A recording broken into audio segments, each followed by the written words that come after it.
Assalamualaikum warahmatullahi wabarakatuh.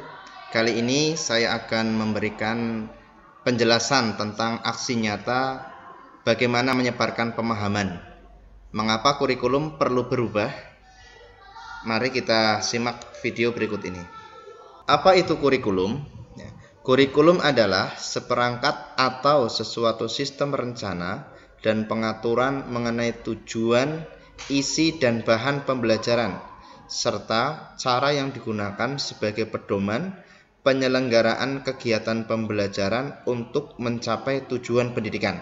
Nah, itu adalah pengertian dari kurikulum. Mari kita bahas lebih lanjut. Sejarah kurikulum di Indonesia itu berawal dari tahun 1947 tentang rencana pelajaran.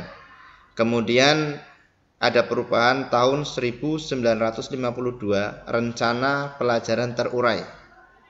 Dilanjutkan perubahan berikutnya yaitu tahun 1968, yaitu kurikulum 1968. Dan setelah itu berubah lagi kurikulum, yaitu kurikulum 1975.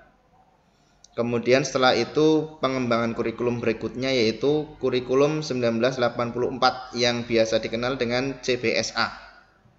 Selanjutnya kurikulum berkembang lagi pada tahun 1994 yaitu kurikulum 94 dan suplemen kurikulum 99. Selanjutnya berikutnya tahun 2004 kurikulum 2004 atau biasa disebut dengan kurikulum KBK. Pada tahun 2006 berubah lagi yaitu kurikulum KTSP, kurikulum tingkat satuan pendidikan. Dan tahun 2013 yang kemarin atau sekarang juga masih dipakai di level atas yaitu kurikulum 13. Dan kurikulum terbaru revisi daripada kurikulum 13 yaitu kurikulum 2017 dan itu merupakan revisi dari kurikulum 2013 dan sekarang ada yang namanya kurikulum merdeka. Ini adalah sejarah kurikulum di Indonesia. Selanjutnya komponen kurikulum itu meliputi 4 komponen utama kurikulum, yaitu berupa tujuan, kemudian ada isi atau konten daripada kurikulum tersebut, dan strategi, serta yang terakhir adalah evaluasi. Nah, 4 komponen kurikulum ini harus ada dan harus dilaksanakan secara bertahap. Selanjutnya, kurikulum memiliki beberapa fungsi. Fungsi kurikulum dalam proses pendidikan yaitu sebagai sarana dalam mengukur kemampuan pribadi dan konsumsi pendidikan. Fungsi kurikulum untuk kepala sekolah yaitu sebagai patokan pengawasan kepala sekolah, juga indikator keberhasilan pembelajaran. Kurikulum untuk guru yaitu sebagai pedoman pengajaran pada siswa.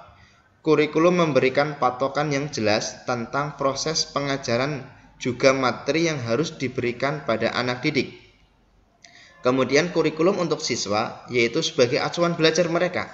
Dengan adanya kurikulum, siswa mengetahui materi apa saja yang harus dipelajari dan juga dipahami. Itu adalah fungsi kurikulum untuk kepala sekolah, untuk guru, dan untuk siswa. Selanjutnya, mengapa kurikulum itu perlu berubah? Karena ada 3 hal yang harus ada 3 hal alasan. Yang pertama, agar kurikulum itu relevan dengan perkembangan zaman yang sekarang dan mungkin yang akan datang. Dan yang kedua, agar dapat memenuhi kebutuhan belajar siswa. Dan yang ketiga adalah mengapa kurikulum itu perlu berubah, yaitu agar dapat menyiapkan generasi masa depan yang visioner.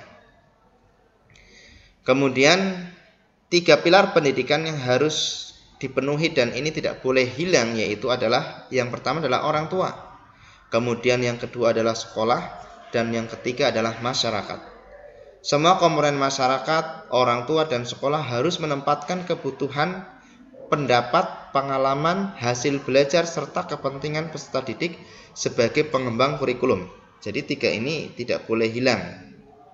Selanjutnya, Kurikulum itu bersifat dinamis, artinya selalu berubah dan terus dikembangkan atau diadaptasi sesuai konteks karakteristik siswa, sesuai kebutuhan siswa. Kurikulum yang baik adalah kurikulum yang sesuai zamannya, sehingga setiap zaman itu kurikulum memang perlu ada perubahan. Kemudian yang selanjutnya,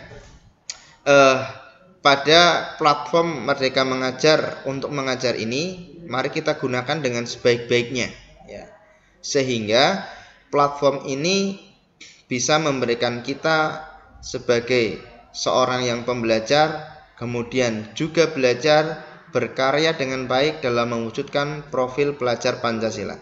Sekian dari saya. Terima kasih. Wassalamualaikum warahmatullahi wabarakatuh.